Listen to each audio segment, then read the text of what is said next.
Good morning, good afternoon. Welcome to this virtual launch of the first ever research agenda and ethical guidance on research for the elimination of female genital mutilation and cutting. Next slide.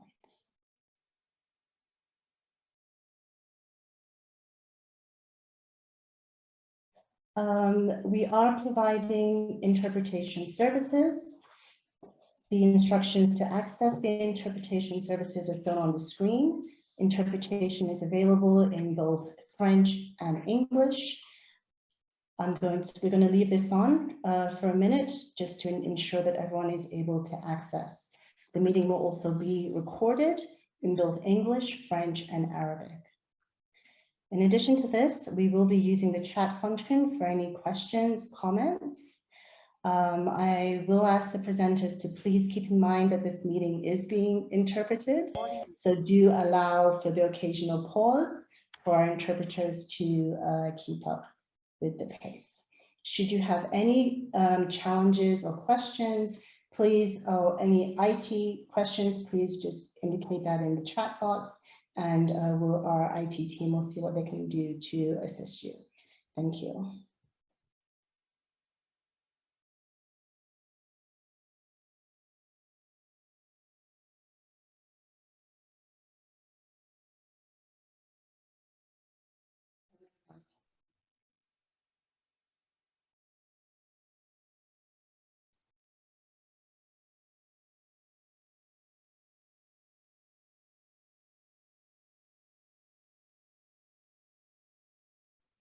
So I'd like to go ahead and introduce our first speaker, Natali Masood. Natali Masood is the senior advisor focusing on prevention of harmful practices, specifically female genital mutilation and child marriage, for UNICEF Headquarters Program Division. Welcome, Natali. Thank you so much, Esther. Can you confirm whether you can hear me?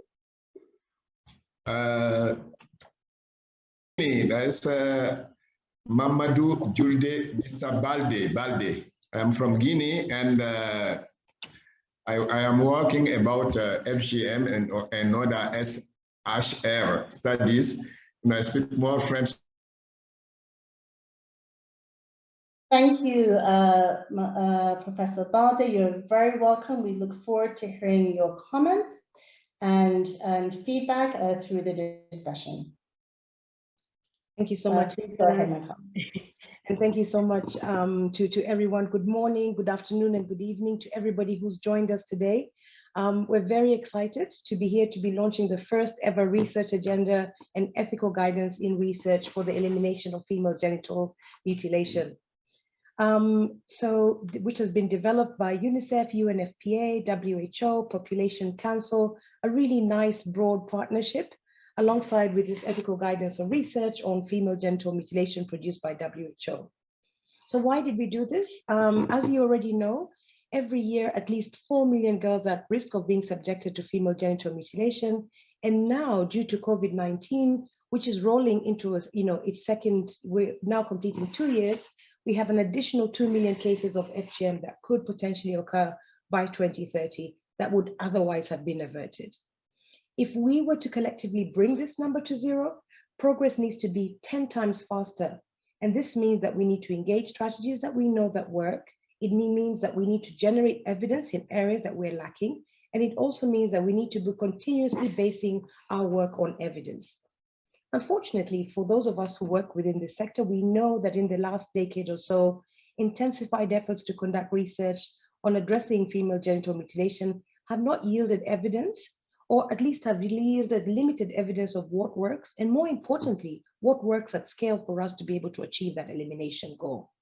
There's been limited synergy between existing evidence, program planning, and policy implementation.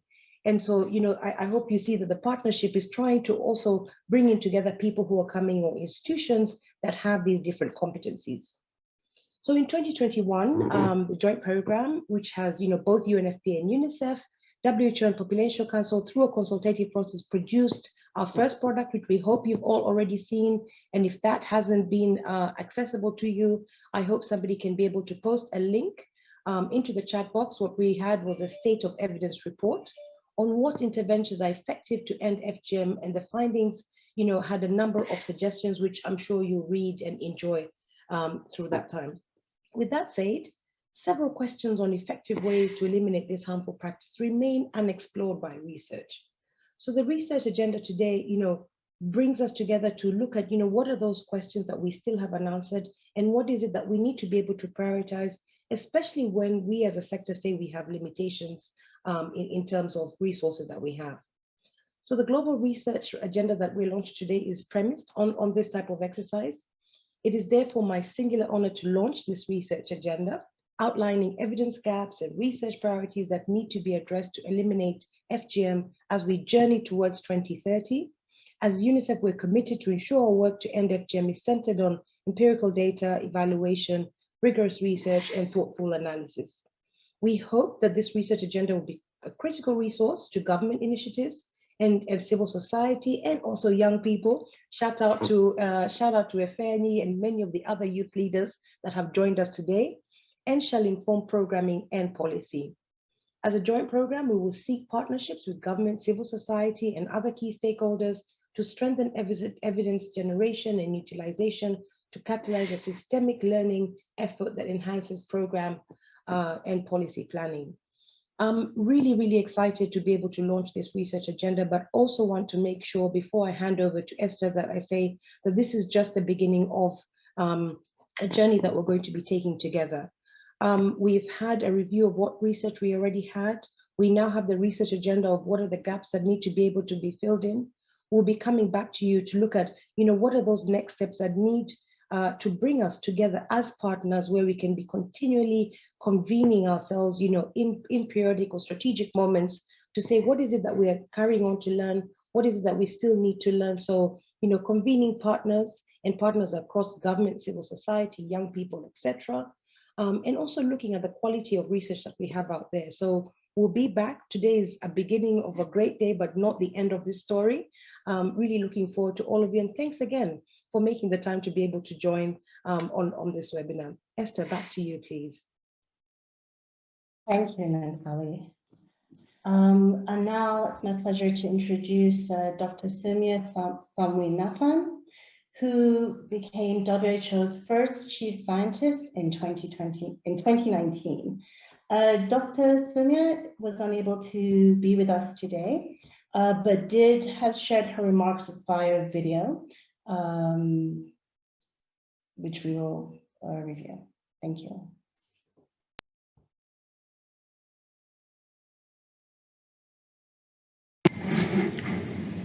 Hello, everyone. I'm Soumya Swaminathan. I'm the Chief Scientist of the World Health Organization, and I'm really pleased to join you today to launch these two important products. A research agenda to accelerate the abandonment of female genital mutilation and ethical guidance for conducting research on FGM. Evidence-based decision-making relies on high-quality evidence. This is true for all health topics, from COVID-19 to sexual and reproductive health issues, including female genital mutilation. And high-quality evidence requires that you have to ask the right questions, and you have to answer those questions using appropriate methodologies and study designs, and all of this needs to be done adhering to ethical principles. So the research agenda being launched today should serve as an important foundation in building the evidence base to identify which strategies work to end FGM and to respond to the health and psychosocial needs of the women and girls that are already affected by this harmful practice. WHO and HRP are pleased to launch today the first ethical guidance on conducting research on FGM. This is an important new resource to support researchers and research ethics committees to ensure that the rights of research participants are respected during the research process. While there are standard ethical principles that must be adhered to for research on any topic that involves data collection with humans, research on sensitive topics like FGM does require special consideration of the risks and benefits to prevent unintended harm. So this document outlines these key considerations during all the phases of the research process. So during the planning and the conceptualization stage, by ensuring that there's a procedure in place to protect the rights and safety of participants, and that communities have been engaged in the process appropriately from the outset.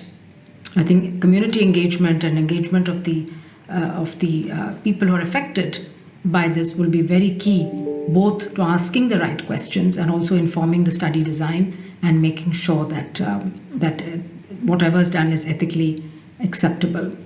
And then during the data collection phase, by ensuring the privacy and confidentiality of the participants' data and the safety of the data collectors.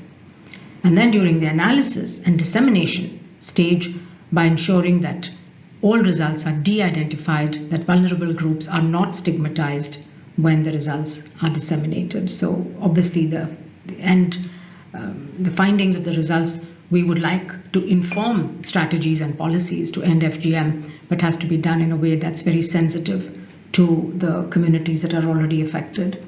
So these two documents, I believe, mark an important advance in promoting an evidence-based approach to ending FGM and also in promoting high-quality ethical research. So I'm delighted to be able to join you virtually for the launch of these, and I really hope that these will help and inform future research in this very, very important topic. And WHO, as you know, is very committed to ending this practice, and we need to do everything possible to provide the evidence to the policymakers to take action. Thank you very much. We say thank you to Nantali Masood and Dr. Swaminathan for those opening remarks. We will now be having presentations on each key new resource. Before we begin those, I do want to remind our presenters once again that we do have interpretations ongoing simultaneously. So please do don't speak too fast and allow for some pauses. Following two presentations, one on each resource, we will have a moderated panel discussion. This will be followed by ample time for questions and answers. So we do encourage you to use the chat box to put any questions and/or comments. It's now my pleasure to introduce Dr. Dennis Matanda. Dennis Matanda is a Senior Program Officer at the Population Council in Nairobi, Kenya, and is the Deputy Team Lead of the FGM Data Hub. Welcome, Dennis. Thank you, Esther. Maybe if you could move to the next slide. Yes, so my presentation will focus primarily providing an overview of the research agenda, which is intended to strengthen evidence generation and also utilization to accelerate elimination of FGM. Next.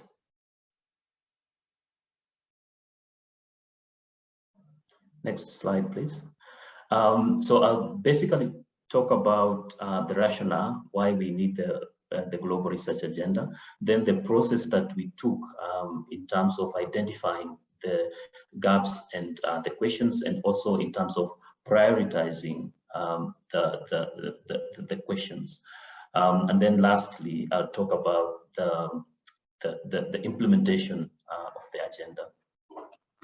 Next slide, please.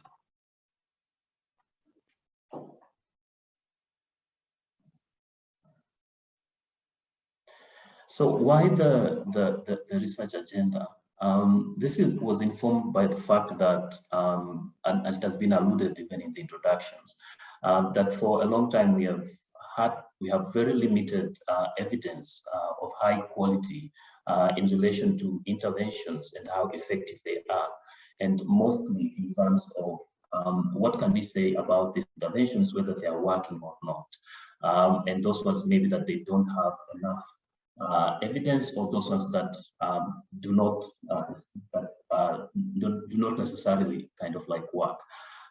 Also importantly is the issue related to even if you have the evidence that we haven't had any kind of bringing together the different kind of like stakeholders to engage them in terms of like, what does the evidence say, what are the gaps that we have, and chart kind of like a way forward. And therefore, this necessitated us to facilitate, first of all, the review of the evidence, and then bring together the different stakeholders to prioritize some of these gaps and some of these questions that today you're going to see, and also draft this research agenda. Next slide.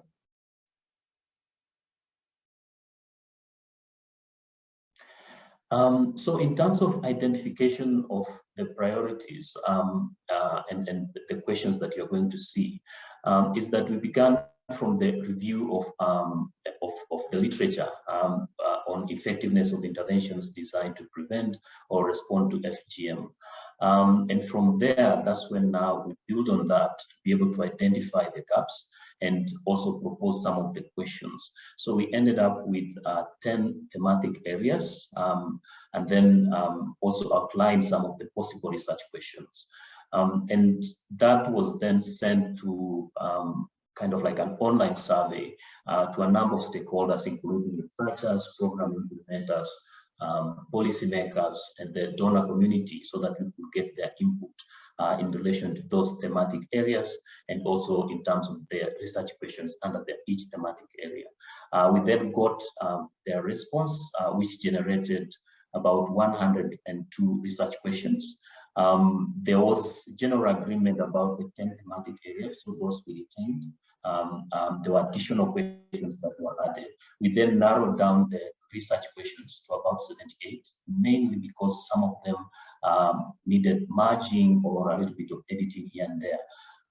So we ended up with 78 research questions that cut across the different thematic areas. Next.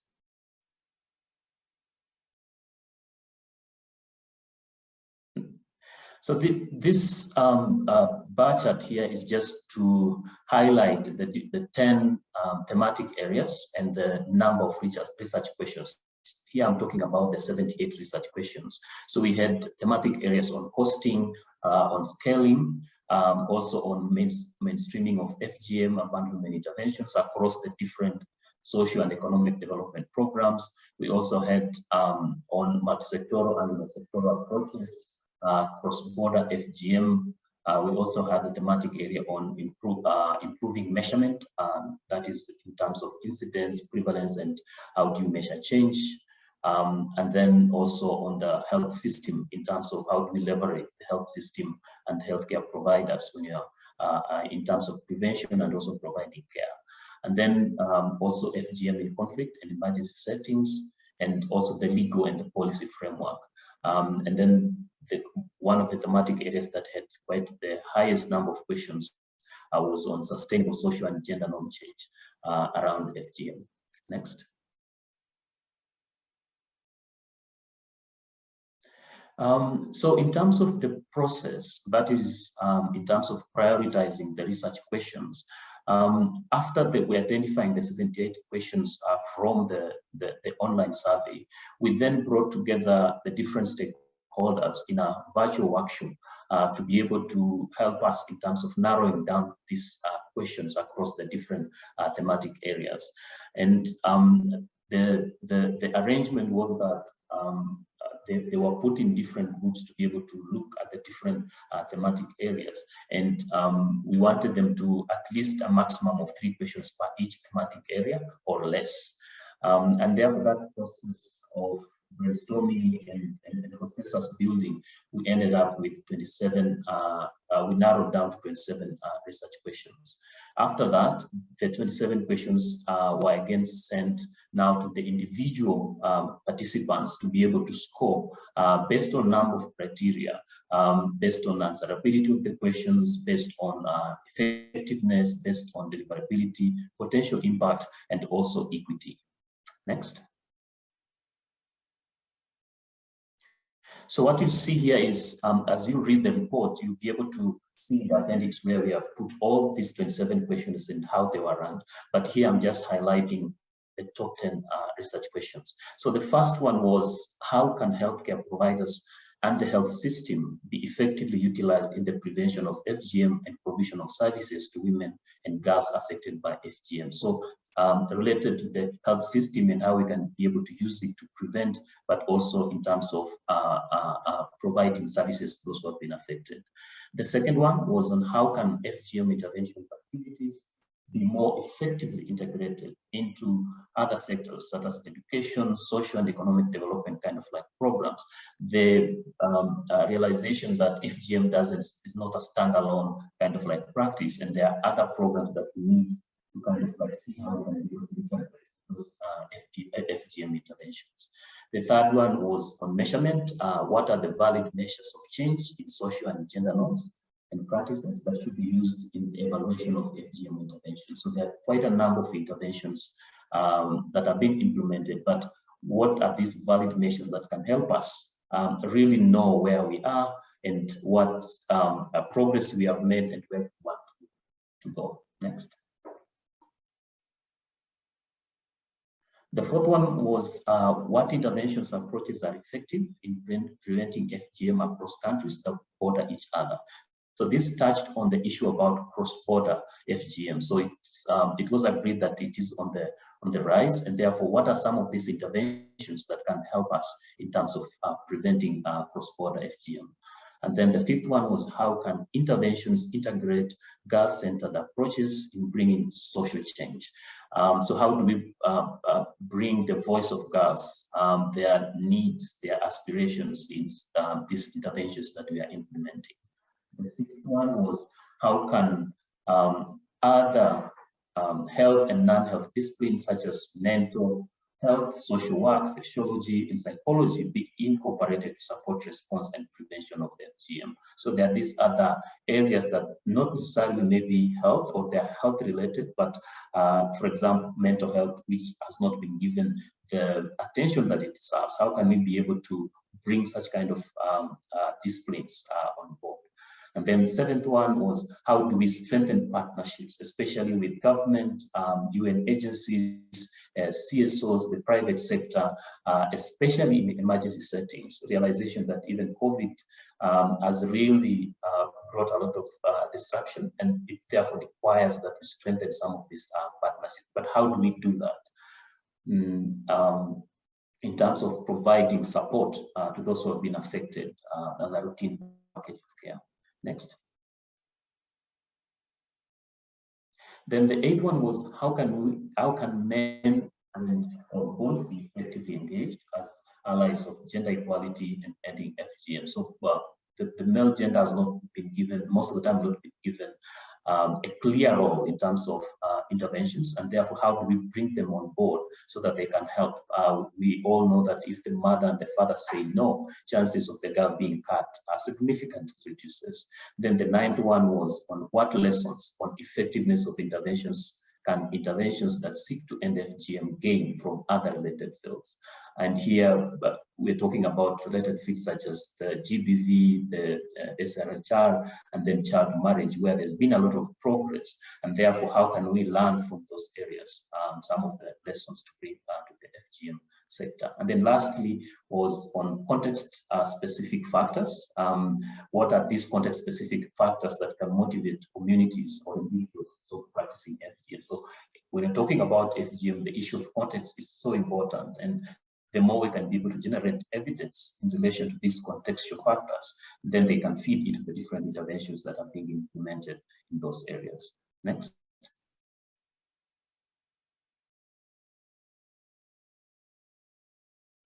I'll now briefly talk about the implementation. If you could go back, I think you skipped us another slide. Yes, thank you. So there are a number of areas that we reflected on in terms of what have there been gaps in relation to evidence, and in terms of making sure that the agenda is kind of like implemented and brings the evidence that we need going forward. And one of those areas was on linking program monitoring, evaluation objectives, and research to document progress.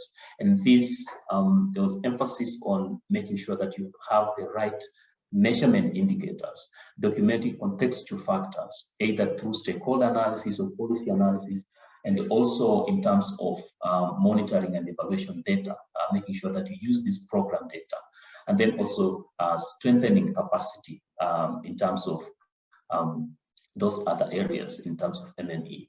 And then next, sorry. Then the other one was on communication. If you could move to the next one, I think you have skipped. Yes, the other one was on communication. Apologies, my mouse is acting up. Hold on 1 second. Let me know when I'm back to the right slide. The one on communication, please.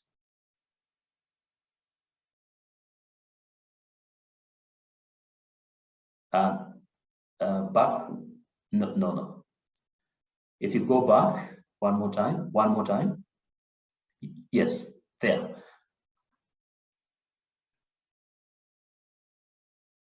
I'm sorry, my mouse is acting up terribly. Hold on 1 second. Apologies.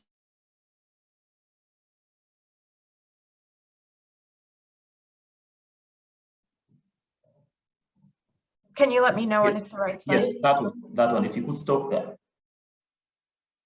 Now the next one.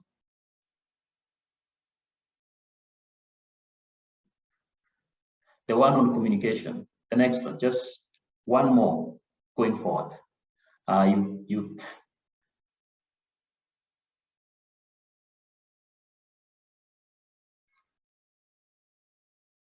Yes, there. It stopped there.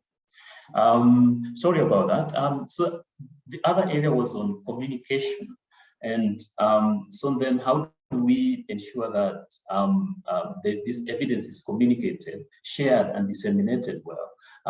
Because sometimes the evidence itself is not accessible, or it's there but people cannot be able to access it.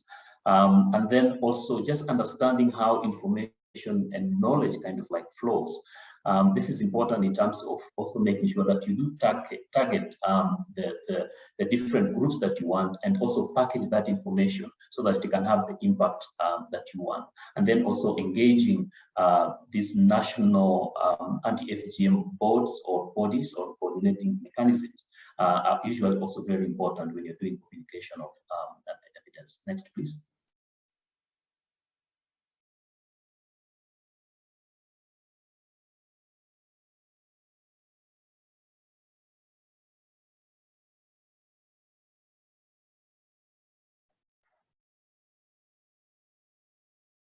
Next, please. Yes, that one. The other one was on enabling cultural shift towards evidence generation. And here we identified a number of stakeholders that have a role to play in terms of shifting this culture, making sure that the evidence, the interventions that we implement are really informed by evidence. And one stakeholder are the donor community in terms of making sure that they place that strong scientific value in research, and also in terms of them even working together to ensure that the interventions that they're supporting being informed by the evidence, and then also making sure that there's local ownership, and then also making sure that there's that collaboration, especially with government and UN agencies, to make sure that there's that use of evidence, especially in intervention design and also in terms of implementing those interventions. Next, please. So just to wrap it up, I think, yes, that one, is that we needed to have, how do we enable this agenda to be able to be implemented? And you have a number of areas to make sure that there's some form of accountability, and that goes in relation to having a stakeholder review, so that we can be able to bring people on board to discuss some of the new evidence that is emerging, be it when you're doing testing of some of the tools and adaptation of those new research tools or approaches, be it in terms of the evidence that is coming out, making sure that we monitor it, and also looking at the different pathways in terms of knowledge management and communication, and importantly, the issue about technical assistance and capacity strengthening. So I'll stop there. Thank you very much. Thank you so much, Dennis, and apologies for the technical difficulties. Once again, this webinar is being recorded, and we have placed links to both reports in the chat, and we'll continue to do so. Both reports are now publicly available. So moving on to our next presentation, it's my pleasure to invite Cristina Polito. Dr. Cristina Polito is a research scientist in the Department of Sexual and Reproductive Health and Research at the World Health Organization in Geneva, where she leads the work on female genital mutilation. Welcome, Cristina. Thank you so much, Esther, and good afternoon, good morning, good evening, everybody. I'm really happy to be here to launch this new document, the Ethical Considerations in Research on Female Genital Mutilation, which is a nice companion to the research agenda we just heard about. Can we go to the first slide, please?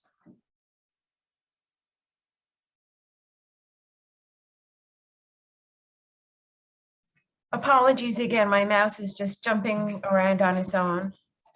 No worries. So the next slide, please. So we saw that there are a lot of research gaps that were identified in the research agenda, in the research prioritization process. And to fill those gaps, we need some high quality evidence. And you can click through the different bullets, please. So we need high quality evidence that's based on the research that will come out of this research agenda, hopefully. And that can be the basis for the decision making around for policymakers, for programmers who are implementing programs to end female genital mutilation. So, but that research has to be of high quality. So one of the basic principles of ethical research is that it has to have a high scientific and social value. So that means the quality of the information needs to be high. It needs to be relevant to the communities and the individuals who are participating in the research, and it needs to be making a contribution to the health or the well-being of the populations who are part of the research process. And also at the root of that is respecting the rights of the participants. So the safety, the rights, the welfare of the research participants, as well as the researchers, is really the foundation of all high quality research. And as we know, FGM is a very sensitive topic. So while we know that there are different ethical principles that apply to all types of research that involve humans, it's important that we have some guidance on how to apply those ethical principles to this topic in particular, to ensure that the researchers are safe, to ensure that participants are safe, that information is collected in a way that's appropriate and sensitive. Next slide, please.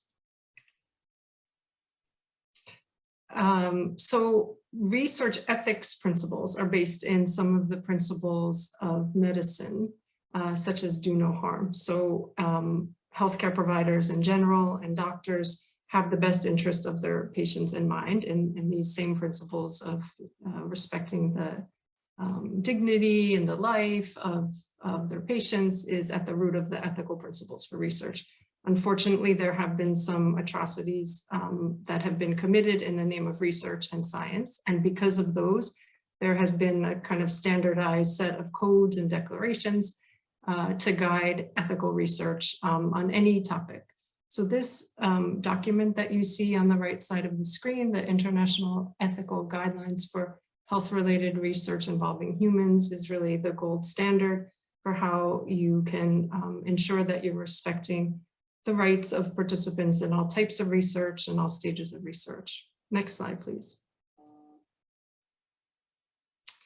These are some of the key ethical principles that apply to all research, and how you apply them to different topics can vary, but at the root, these are the basic kind of ethical principles that are relevant and that we'll go through in relation to the FGM ethical guidance. So respect for human dignity relates to ensuring that the welfare of participants is respected, that their bodies, their minds, their communities are respected in the gathering of information, that they have autonomy, they can decide if they participate, in what way they participate, and that they're free to make those choices and to make informed choices.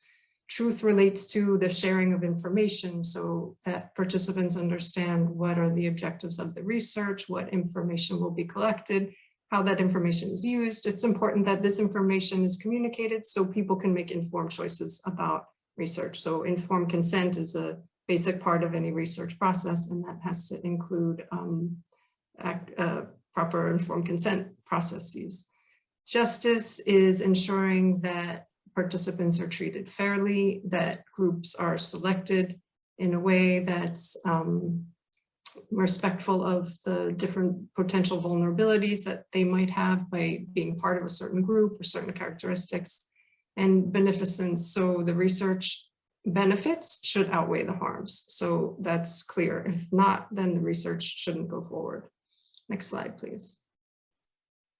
So to develop this document, back to the methodology slide, we looked at some of the existing ethical guidance, that those international guidelines that I mentioned in a previous slide, as well as some ethical guidance related to other sensitive topics, such as doing research on violence against women, doing research on adolescent sexual reproductive health, some ethical guidance developed by colleagues at WHO. And then we did a series of consultations with advisory group members, and these were people with expertise in ethics in general and in research and on sensitive topics, people working in programs and research on FGM.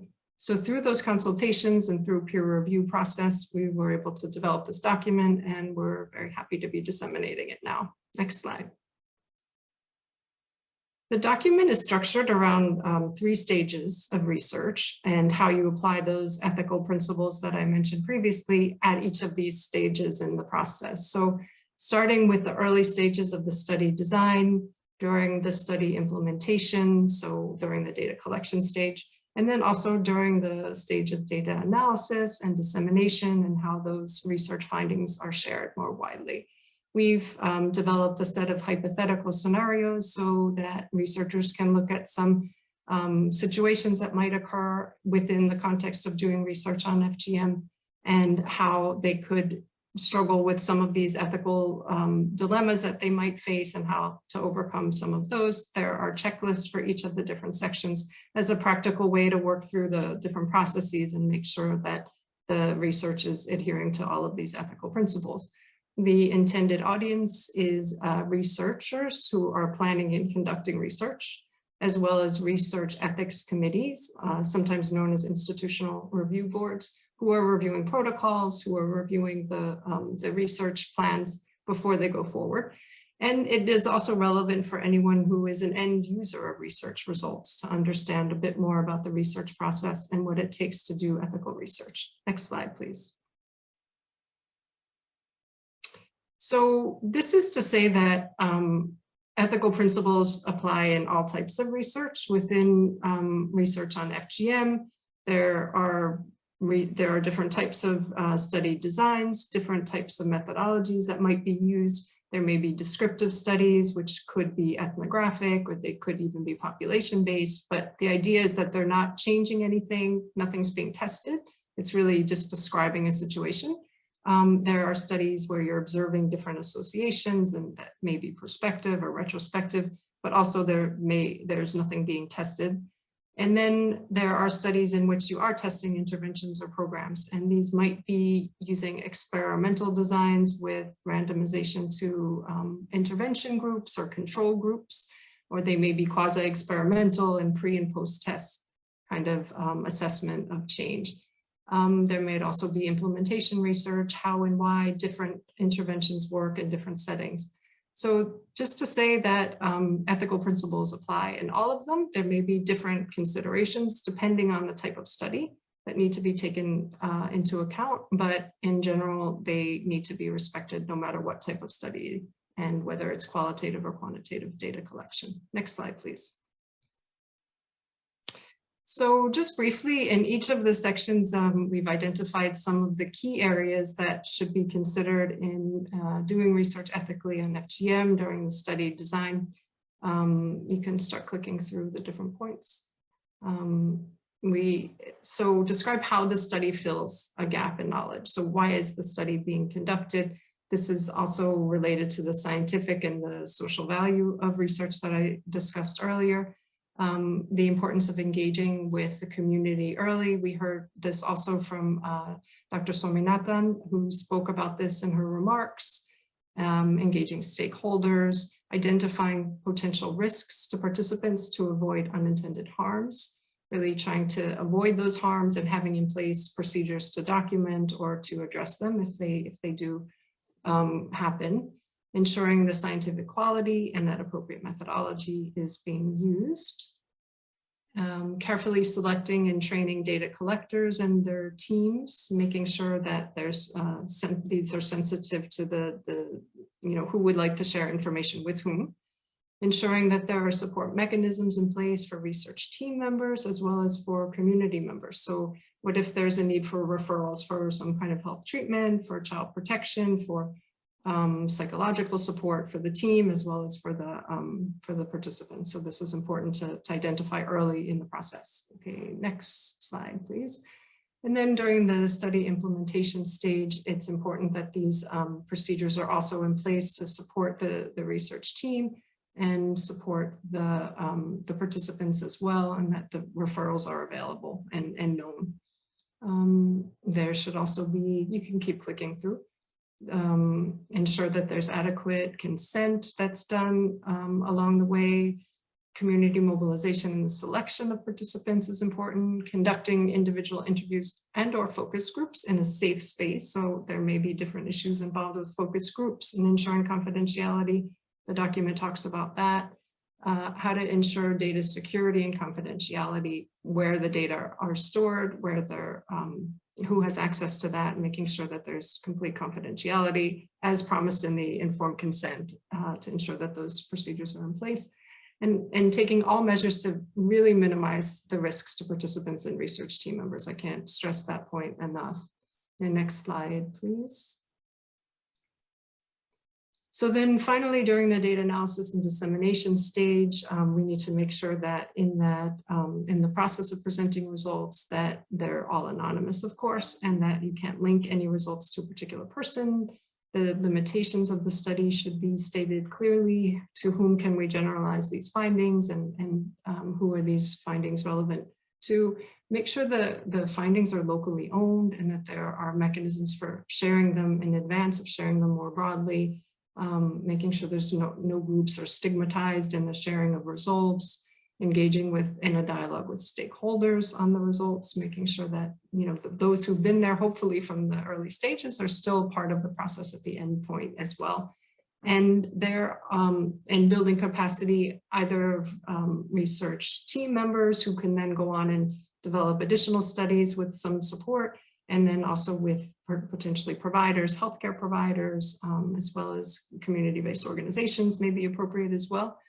Now, results should be made available in different formats. You may have one audience that would benefit from having an academic paper. You have another audience who would benefit from having a policy brief, another that would benefit from having dissemination through other mechanisms. So there's not one right or wrong way to disseminate results, but it really just has to be appropriate in the right format and the right channels. And it should happen at a local level, a national level, and international level. So the transparency in the results, whether they're positive or negative, it's important that the results are communicated more broadly. So then next slide, to summarize, some of the key points are that ethical principles really apply to all different study designs, all types of research, at all stages of research. And if you cannot ensure that your research is adhering to ethical principles, then the study probably shouldn't go on. And it's also essential that the rights and the safety of the participants and the researchers are always respected and protected throughout the process. So I will end there, but I first on the next slide would like to thank several people. It really was, this development of this process really was a group effort, and I'm really grateful for the advisory group members and those who contributed to drafting and reviewing the document. Really a pleasure to work with all of them. And then just some additional resources you can find on the next slide from our work on FGM, as well as for the Department of Sexual Reproductive Health and Research. Thank you so much. Esther. Thank you, Christina.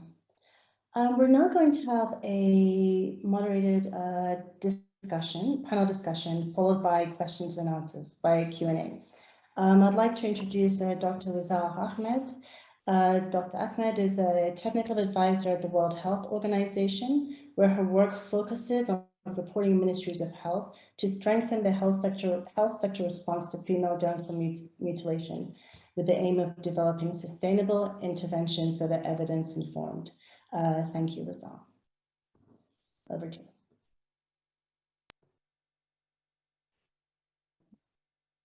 Thank you very much, Esther, for the kind introduction. I'd like to welcome our panel members, and very happy to introduce Salma Abu Hussein, who's a social researcher and development practitioner with more than 11 years of experience and demonstrated track record of working in the fields of gender equity, sexual and reproductive health, refugee and migration issues. She currently is working as a senior project officer at the Population Council in Egypt. I'd like to start by asking you, Salma, speaking from your experience conducting research in Egypt, how can researchers such as yourself facilitate the generation and use of evidence to strengthen programming on FGM in this final decade of acceleration towards zero new cases of 2030? Welcome, Salma. Thank you, Sol. First, I want to say congratulations on the launch of the agenda and the ethical guidance. It's much needed effort, and I'm very happy to be seeing this being carried out. Thank you for your question. So from my experience, it was evident that communication and involvement of key stakeholders from the very beginning of the research process is of very high importance. Whether the key stakeholders are government entities, INGOs, local NGOs, CBOs, academic institutions, or even private sector entities. We conduct this research to not only generate evidence, but to ensure this research guides the formulation of relevant policies, it informs programs and interventions addressing the abandonment of FGM and driving change on the ground. While working under the Evidence to End FGM research program in Egypt, which was conducted by the Population Council, we made sure to involve the relevant entities from the very start in order to identify the relevant research priorities. So to make sure that we address current research gaps, and to also get their buy-in, sort of like trying to build trust and to guarantee that it's a two-way road, basically. We cannot be working in silos.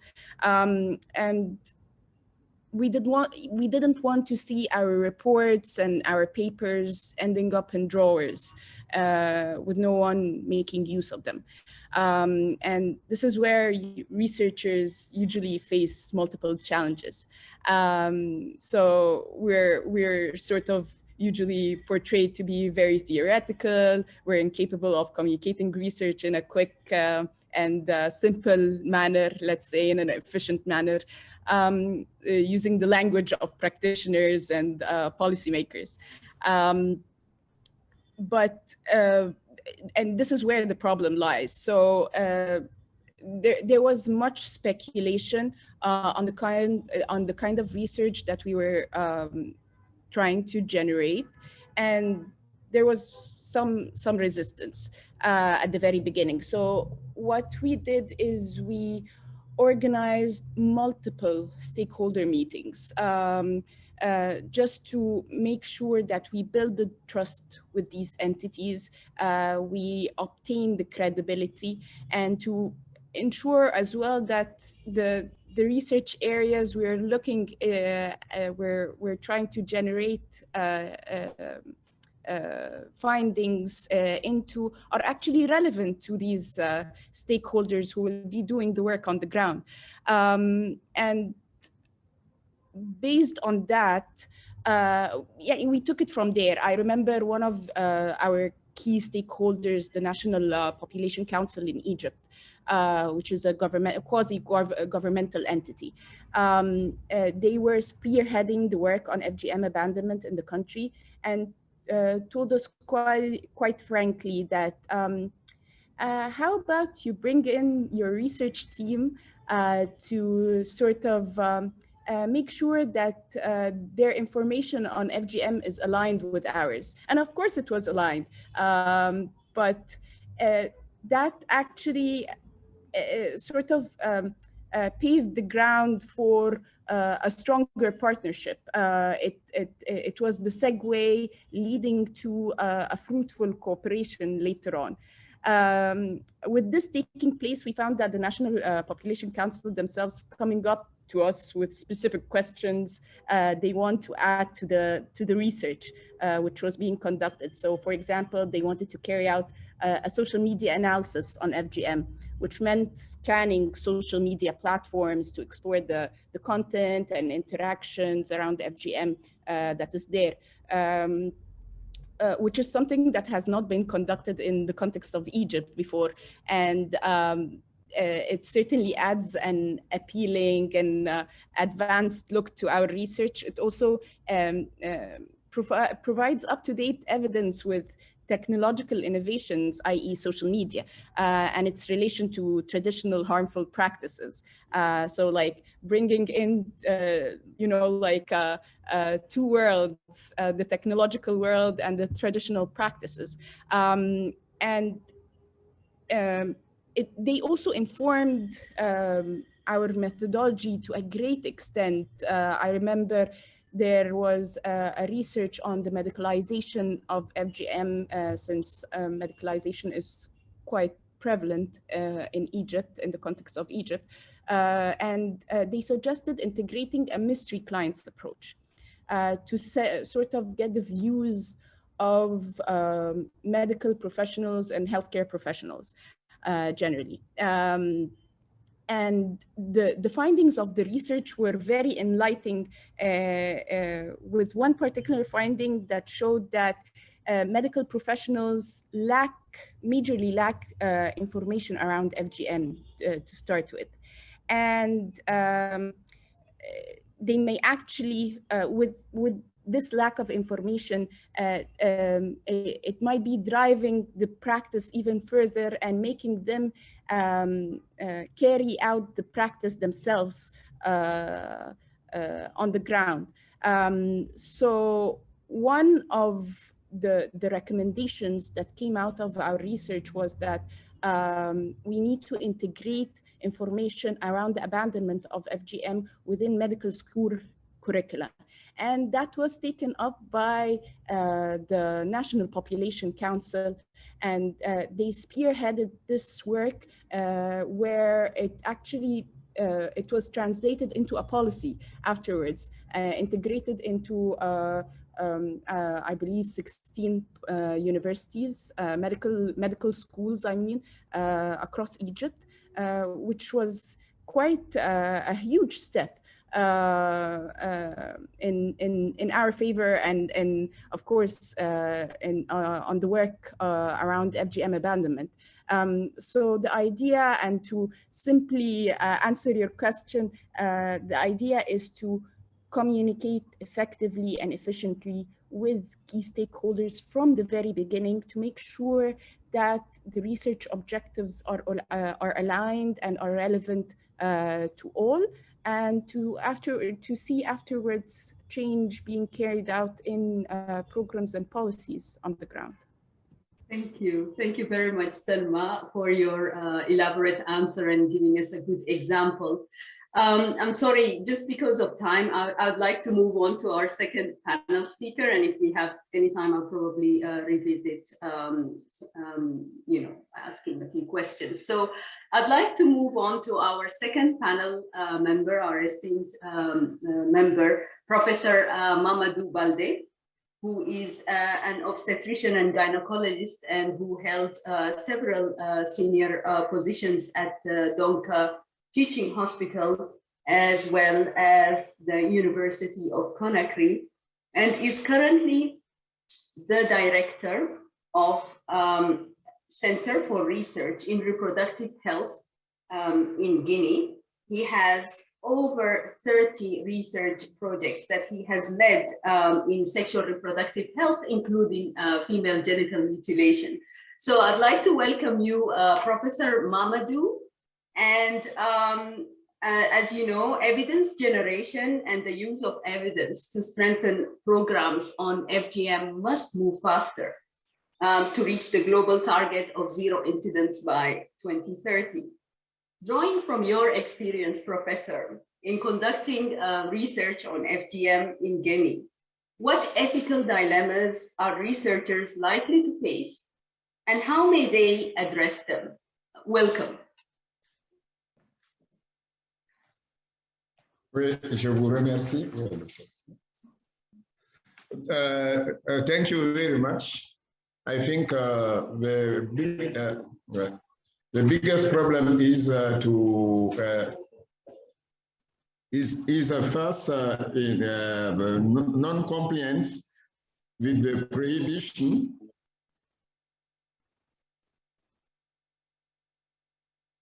of FGM by the traditional exercisers and the HIV care providers. And the HIV care provider. The second dilemma is the FGM is in Guinea is considered as a social norm by the community, leading to persistence of the praxis. And that is very hard for us because we have a very difficult for changing social norm and for the community to accepting the abandonment of the FGM. The third is the non-reporting of case of the FGM. On the third is the non-enforcement of legal and the regularity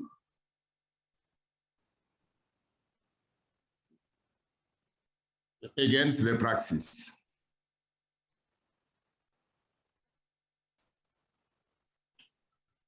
This is a very important situation, what we constate in the field.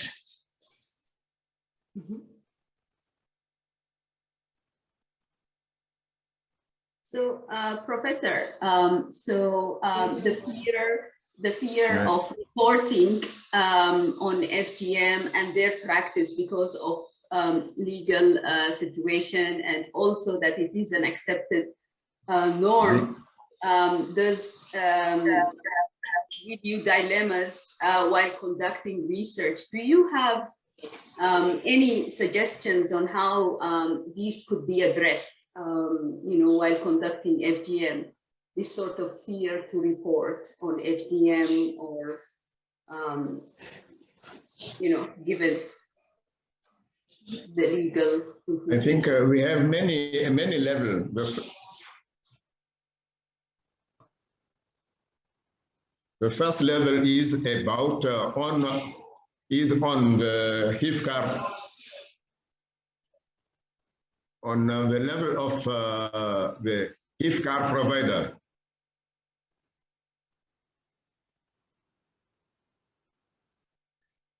Because we have to ensure that the HIV care provider respect the ethic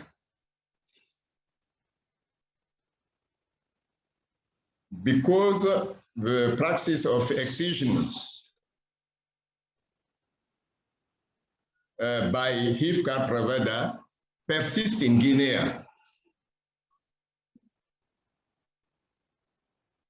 That is 30% in our last study.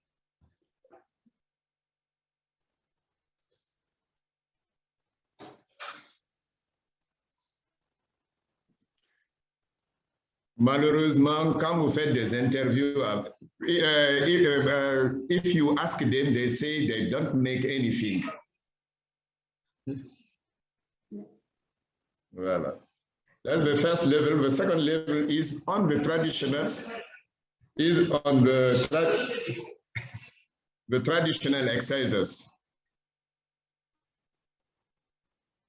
We have to strengthen. We have to strengthen the sensibilization, the awareness of the rising of the exercises.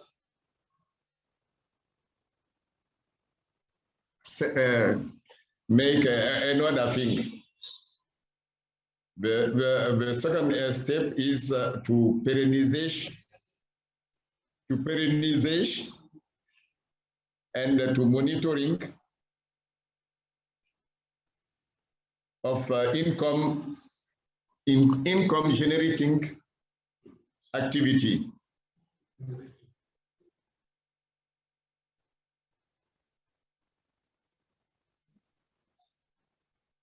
At the community level, we have two steps. The first step is as awareness rising. Awareness rising.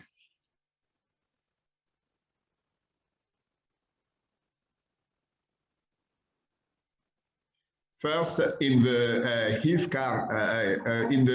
HIV centers, about on the ANC client.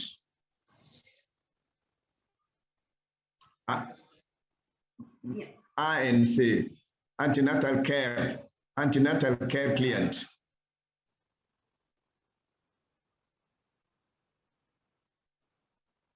I am sorry, I can't translate it for you. Pour les femmes qui font les consultations prénatales in French. Antenatal visit. The second is the community as a whole on the harmful consequence of FGM. Mm-hmm.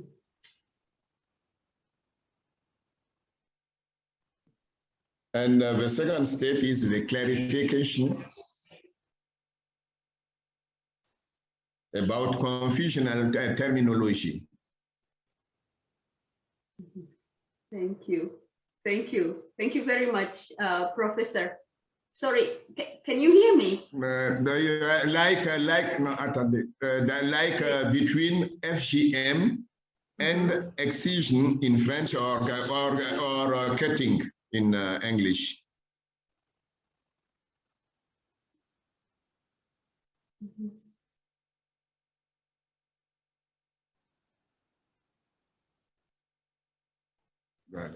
That's it. Thank you very much. Thank you. Thank you very much, Professor. I really appreciate this. Thank you. I'd like to move on to our third panel member, Samuel Kimani, who is a health expert, a researcher, and a senior lecturer at the College of Health Sciences and Africa Center for Abandonment of Female Genital Mutilation, stroke cutting, at the University of Nairobi in Kenya. He has over 10 years experience in biomedical and global health research, as well as working closely with researchers, policymakers, programmers, and implementers through capacity building and advocacy activities in efforts to abandon FGM. Welcome, Dr. Samuel Kimani. So as we are accelerating progress towards achieving the Sustainable Development Goal 5.3, there is a need for programs to have sustainable impacts. So based on your experience as a researcher working hand in hand with implementers in Kenya, how can researchers work effectively with implementers to ensure that the investments in FGM programming can achieve sustainable impact. Welcome, Dr. Kimani. Thank you, Rizal. And I thank the organizers for inviting me to this meeting. And I'm happy to share my experiences on FGM and research and evidence that we have generated. Obviously, research is a key thing because we generate evidence and we have been told we need to have quality evidence. I hope you can be able to hear me. Are you able to hear me? Good. Yes, very clearly. Go ahead. Okay, very good. So that evidence need not to stay in the shelves, but it needs to translate itself to be translated into meaningful interventions and actions in the community, more importantly, saving of women and girls from cutting. Now, one of the things we know, for example, researchers have been accused to have come from the mass, and the other audience are from the Venus. So we need to see as researchers, how can we be able to bridge that gap? And one of the ways is to actually translate the evidence that we have into tools that can be useful to the community, to the society, to the policymakers, and also to the programmers. And how then do you develop these tools? To develop these tools, you need evidence that is credible, evidence that is high quality, and then you synthesize that evidence into language that can be understood by the programmers, by the community, so that they can find it useful. And I am happy already the issue of stakeholder engagement is coming out very clearly. You need to start engaging very early before you have thought about the research.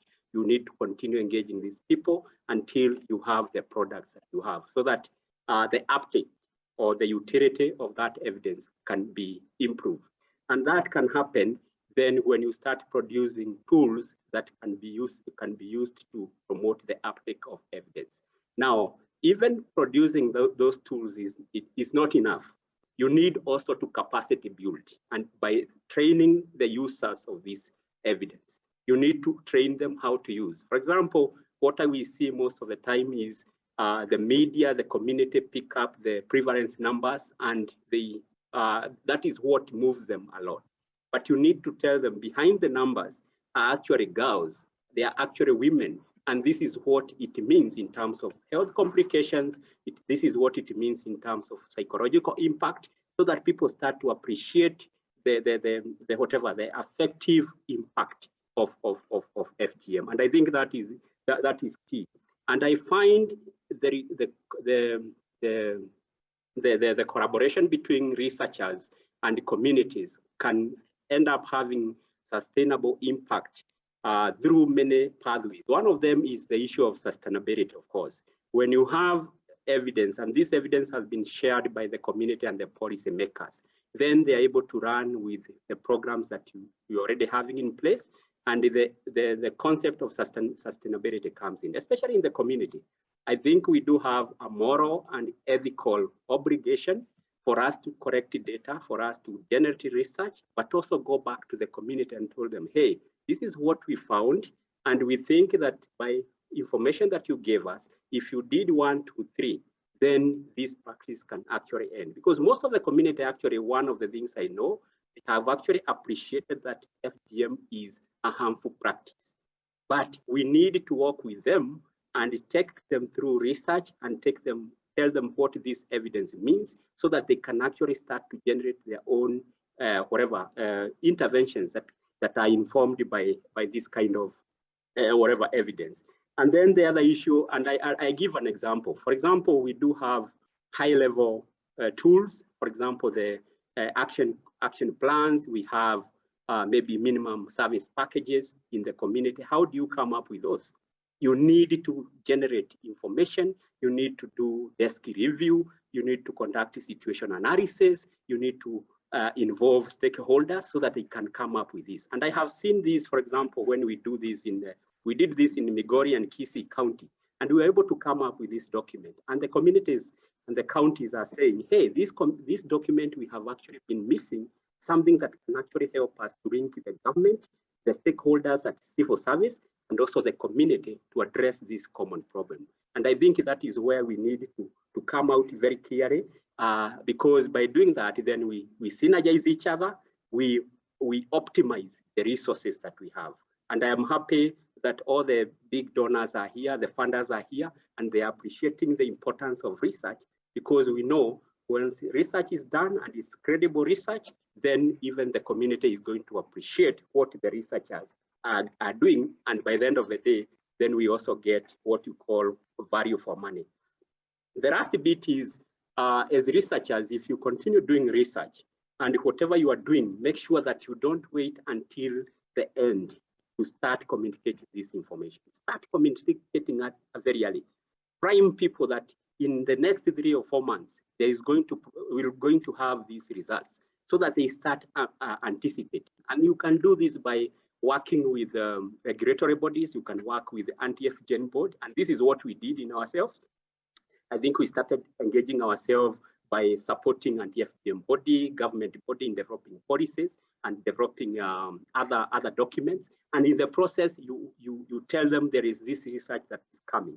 And by the time the data is coming, they'll have already started to consume it. And that is where now you start to see the impact of what research is.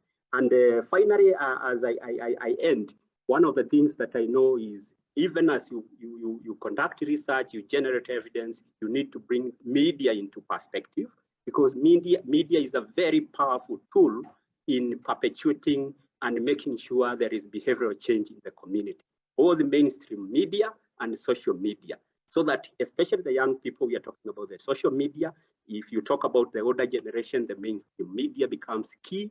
And also media needs to be helped on how to use research findings, so that they don't amplify the negative, they don't cause harm, and they don't amplify things that are not making sense, but make sure that they are going to be promoting interventions that are making sense.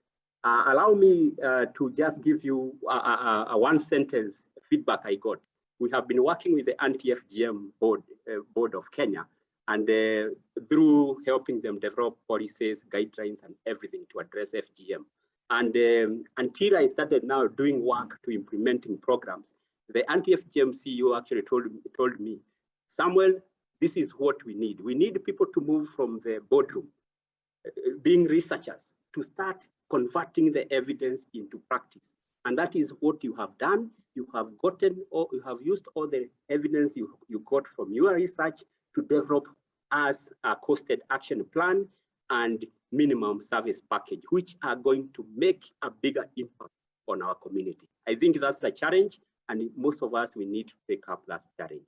Thank you.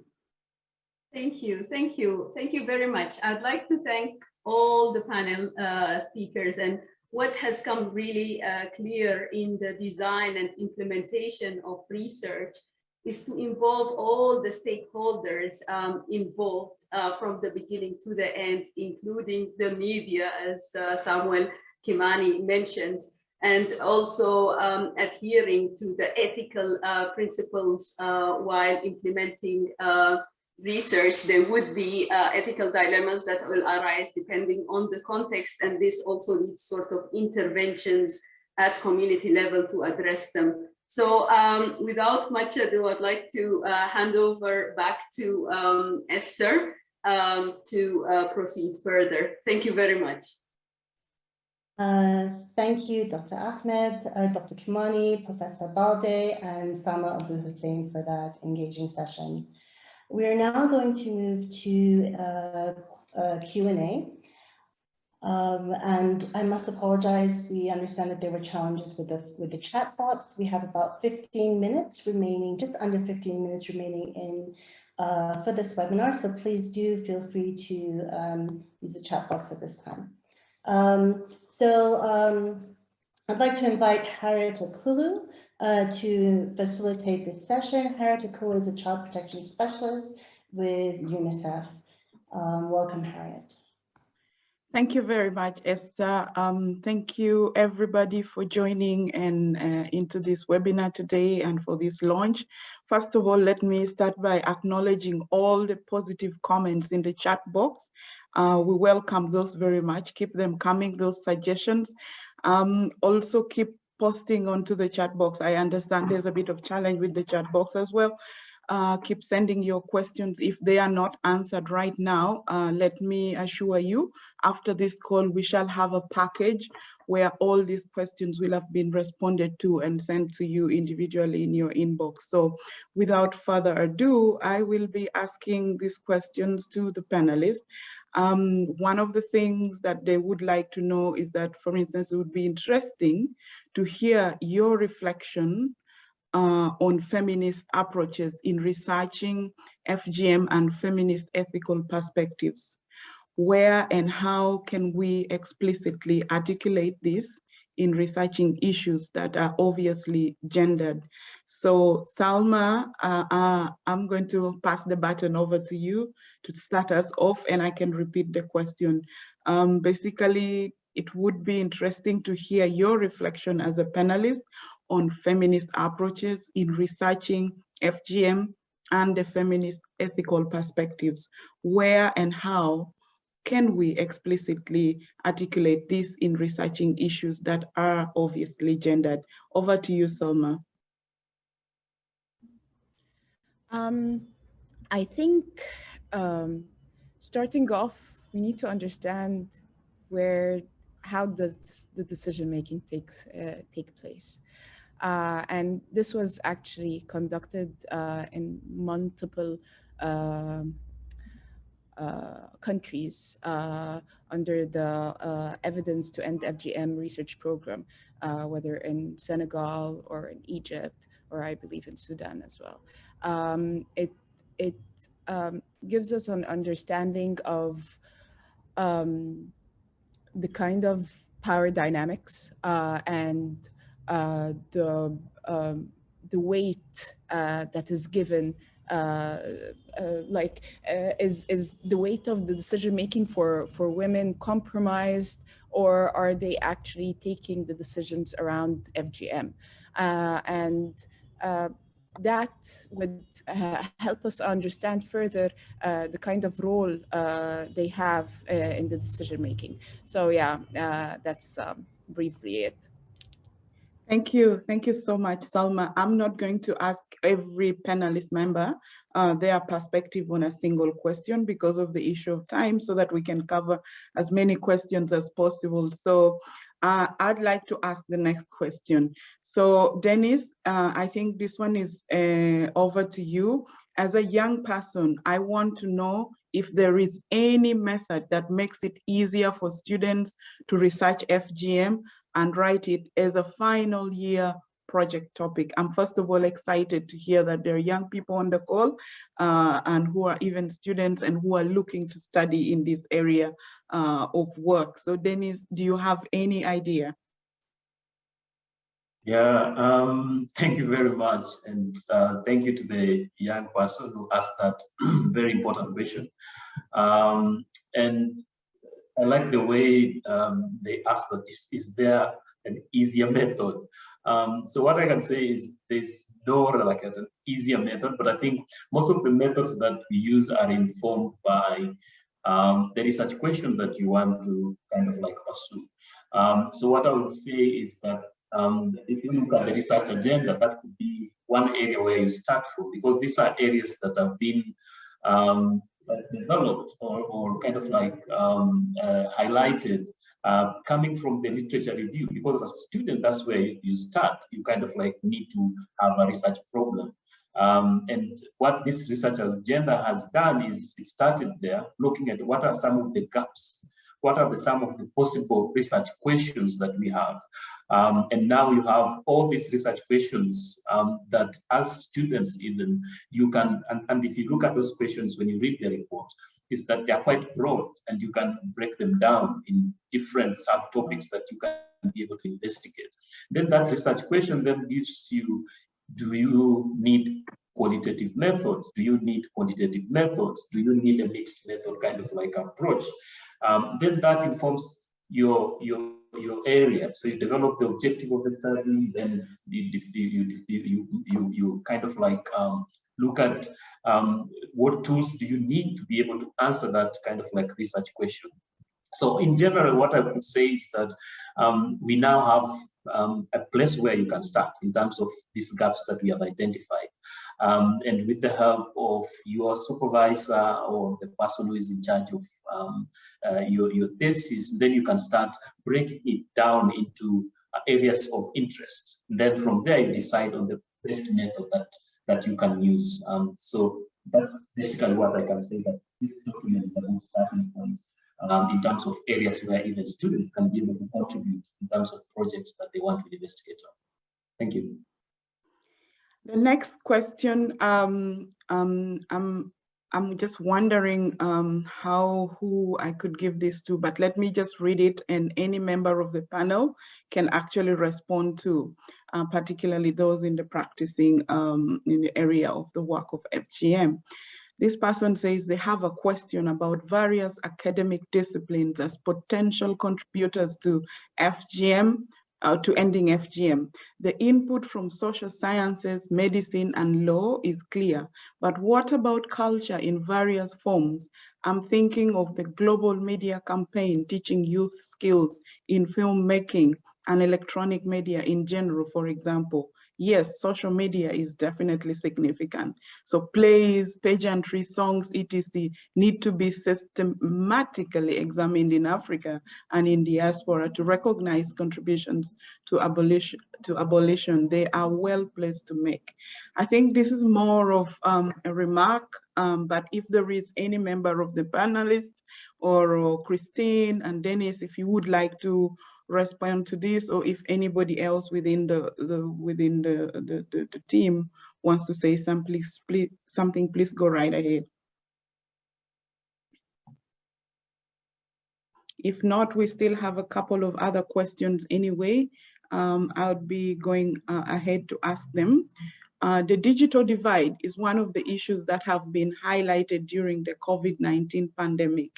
How has this been considered when conducting online research and disseminating evidence to ensure that ethical principles have been considered around FGMC work for communities, women and girls? Christine, I see, Christina, this looks like your question. Would you like to attempt it? Sure, thanks, Harriet. Yeah, I think it's an important question. And one point I think that's really important to stress here is the importance of having a really thorough ethical review before research is started, so that review committees can look at these questions and look at the particular concerns around sharing of information in different ways, and to ensure how is the data collected, how are people consenting, is the information about consent complete, is it comprehensible to the people participating, how is data stored, how are the data disseminated. I think there's a lot of kind of quick sort of surveys that happen online that don't have a lot of regulation, but if it's in the context of research and it's being done in the name of research, then it should definitely go through some sort of ethical review process. And countries have ethical review boards in their countries, and institutions that do research have them as well. And so I think that it's really important, but it's an emerging area. Also, I would lead you to that blue document that I showed in the presentation, this International Guidelines on Research on Human Subjects, because there is a section in there about that relates to kind of digital and collecting data in different ways. So I think it is something that people need to be aware of, and it's an important emerging area. Over, thanks. Sure, thank you very much, Christina. I would, first of all, I'm recognizing the young researchers in the group today. There is one particular question that I think, Dr. Samuel, you could perhaps pick it up. I would like to ask what advice the panelists have for researchers who are struggling to find a peer-reviewed journals interested in publishing their research on FGMC. I think, Dr. Samuel, you're a teacher. You could pick this up right away. Yeah, Dr. Samuel. Thank you. Yes, yeah, thank you. The issue of peer-reviewed journal and where to publish is of course a challenge to the young researchers. But I would advise that you could talk to your supervisors. They should be able to guide you, get some journals where you can be able to publish. If not, then we can also share, in this panel, you can also share that with our organization, ACAF, and we should be able to help you find a place where you can be able to publish. And this, for example, I know why you are raising that. It could be an issue of funding, because most of the open access journals require that you pay some money, and resources are not easy to come. So we could help you scout for journals that don't need you to pay money, and you can be able to publish them. But the most important thing, of course, would be your manuscript must be high quality. And some of us would be more than happy to help you tailor make that manuscript to be very high quality so that it can be acceptable to the publishing house. Thank you. Thank you, Dr. Samuel, even for that offer itself, helping young people to publish their work in the area of FGM. I do have another question that, Dennis, I think you would be the right person to respond to. Do we have any evidence of research findings relating to the effectiveness of laws and legislations that have been designed to prevent or eliminate FGM?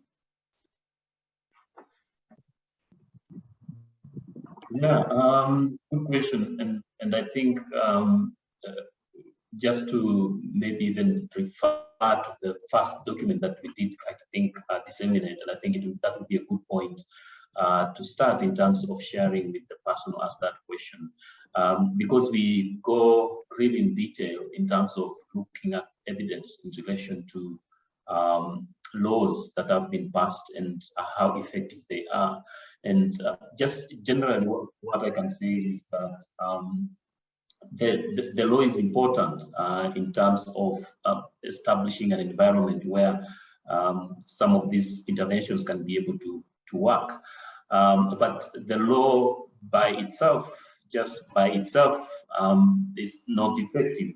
So if you just go and ban FGM and hope that all of a sudden people are going to stop cutting their daughters themselves, then that is not a good approach. But it needs to be supported by other kind of like interventions for it to be effective.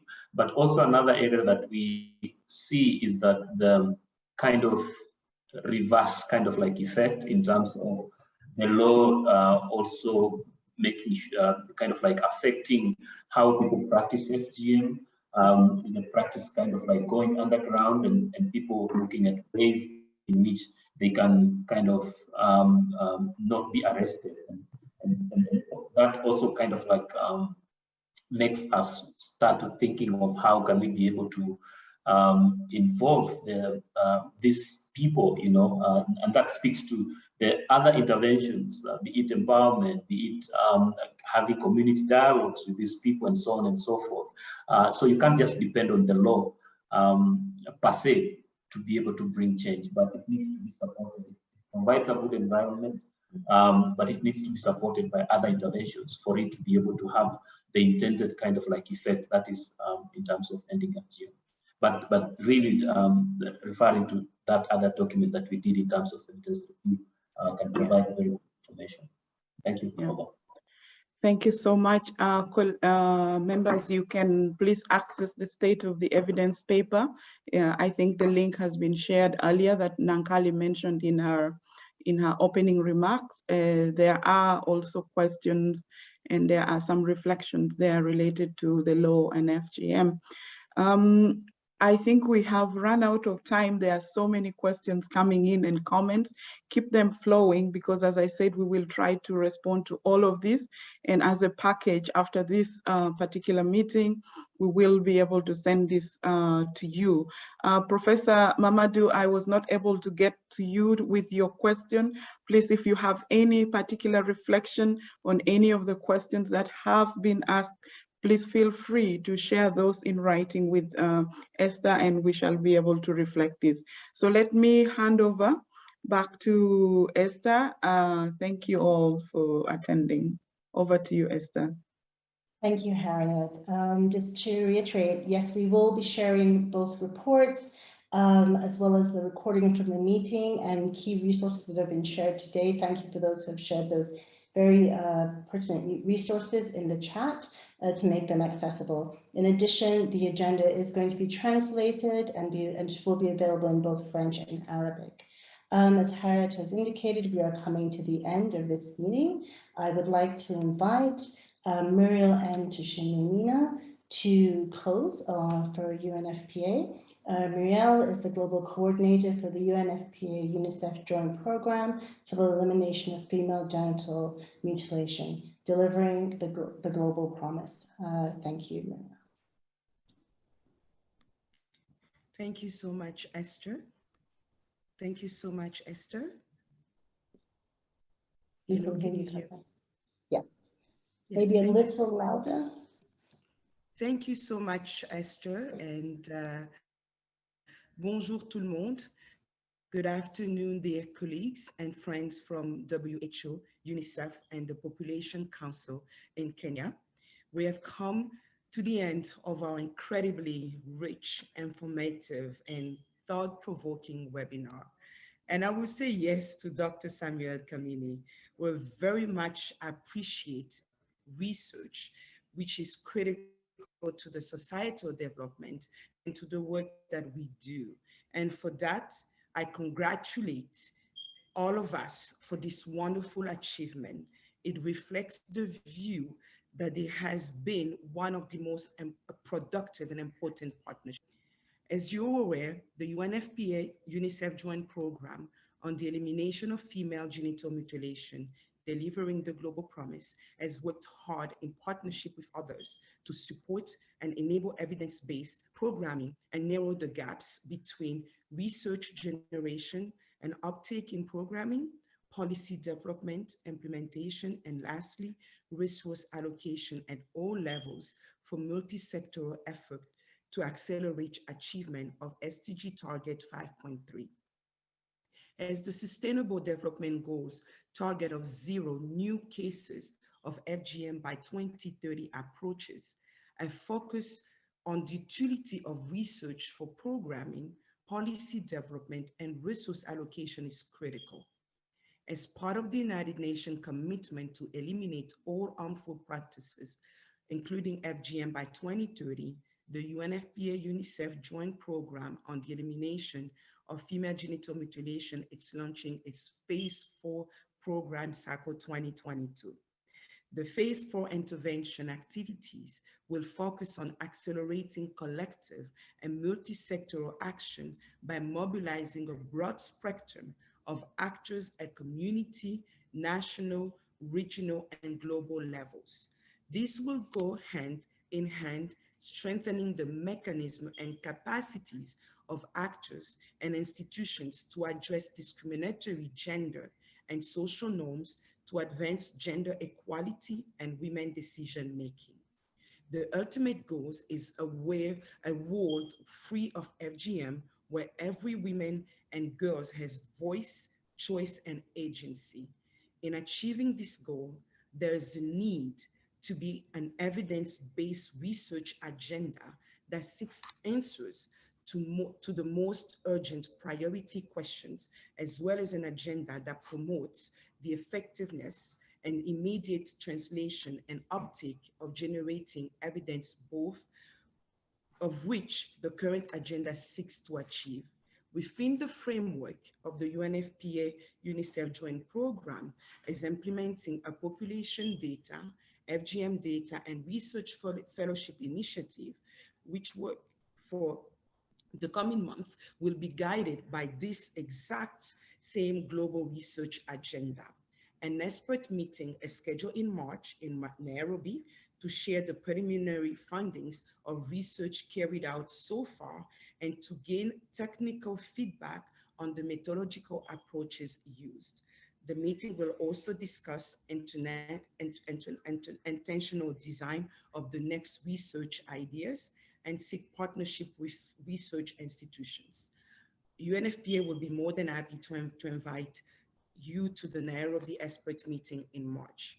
But now, echoing my colleagues Nankali earlier remarks, it is our hope that this research agenda will have fast-tracked the elimination of FGM by directing the right investment in much-needed research that will generate evidence required to accelerate the elimination of FGM.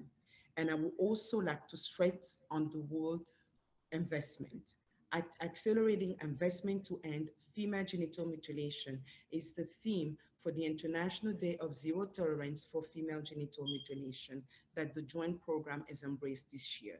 We are calling for different investment in building partnership and mobilizing allies, including men and boys, women's group, community leaders, and even former practitioners of female genital mutilation to help eliminate the practice by 2030. Today's launch of this publication is just a great example of investment that we're talking about. Encore une fois, félicitations à tous nos collègues de FUNIAP, UNICEF, OMS et de Population Council pour cet important lancement. Merci et thank you. Over to you, Esther. Thank you, Marielle. And to close this, to provide her closing remarks on behalf of the Council, I'd like to invite Dr. Chichi Unde. Dr. Unde is a Senior Associate at the Population Council. And in addition to that, she's a Project Director on the FGM Data Hub. Welcome, Chichi.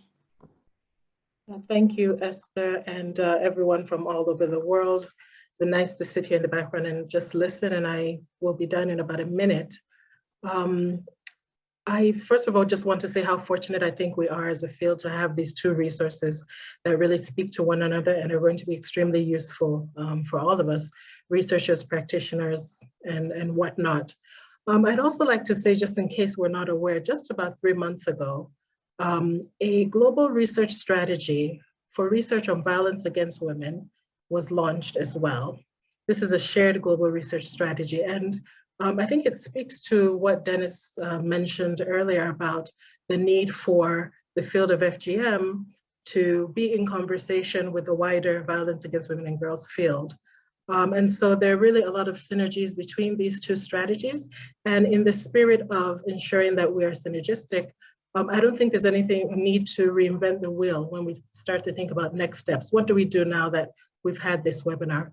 I will borrow about 3 or 4 things from that particular strategy. One of the next steps has to do with funding. And now that we have this strategy out, we need funders and traditional and non-traditional funders to begin to shape their funding requirements and shape their funding areas according to this particular strategy. We also need to think about implementation. We need to begin to implement in accordance with these, with the research agenda, in a democratized sort of way. I love the comment about the digital divide and what that meant for people who didn't have access to the internet, but may have wanted to participate in co-creating the research agenda. That's the kind of question, those are the kinds of questions we need to be asking, even as we use this particular guide. The research agenda is quite broad. We need to think about adapting it for our different settings. And thinking about what is most useful within the settings that we're working. And finally, we really need to disseminate this and become the users. I know that many people are on this call because they did participate in co-creating this research agenda, even if it was just by taking the survey. Now we need to use it. We have really no excuse right now. We need to become the actual users, and we need to begin to promote this particular document. I think I will end there and just encourage us to go out there and use this document to shape our research and our other efforts, and to do it in an ethical manner. So in other words, let's remember that the guide on doing ethical research is really a companion. We can see it as a companion to the research agenda. Thank you so much for your time and your attention. Back to you, Esther. Thank you, Chichi. On behalf of our speakers and presenters today, we want to say thank you for your participation. I can now bring this meeting to a close, and apologies for going over time. We appreciate your patience. Thank you.